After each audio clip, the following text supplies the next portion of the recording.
Titan Ultra at TNT Tropang 5G may blockbuster trade, sino-sino kaya ang mapapasama dito at Justin Arana maglalaro na nga ba para sa Gilas Pilipinas? At bago tayo magsimula, huwag kalimutang mag-subscribe at like para lagi kang updated sa mga latest upload natin. Salamat! TNT Tropang 5G at Titan Ultra may nilulutong blockbuster trade na magaganap pagkatapos ng Commissioner's Cup, at sino-sino naman kaya ang mapapasama dito?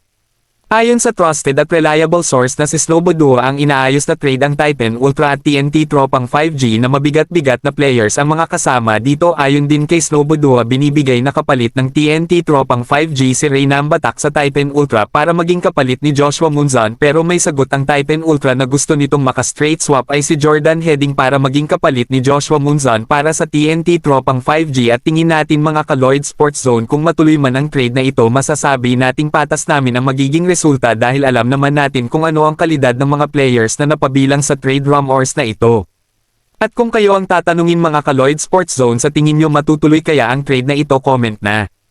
At lipat naman tayo sa kabilang balita. Justin Arana maglalaro na nga ba para sa Gilas Pilipinas? Ayon sa isa sa mga pinaka-trusted source sa bansa na considered ngayon na mapabilang sa Gilas Pilipinas pool, si Justin Arana. Alam naman natin na magsisimula na ulit ang mga laban ng ating Gilas Pilipinas ngayong July window, at kaya inaasahang kukuha na talaga ito ng mga players na mapapasama sa pool. Kaya ayon sa ating mga source, isa si Justin Arana sa mga naaimbitahan na sumali sa Gilas pool. At alam din naman natin mga ka-Lloyd Sports Zone na matagal nang gustong mapasama ni Justin Arana sa Gilas Pilipinas at maglaro para sa bayan. Ang pagkakadagdag din ni Justin Arana sa Gilas pool ay makakatulong dahil alam naman natin na isa ito sa mga top young big man ngayon sa bansa. Kung kayo ang tatanungin mga ka-Lloyd Sports Zone, sa tingin nyo ayos lang ba na isama si Justin Arana sa Gilas Pilipinas? Comment na.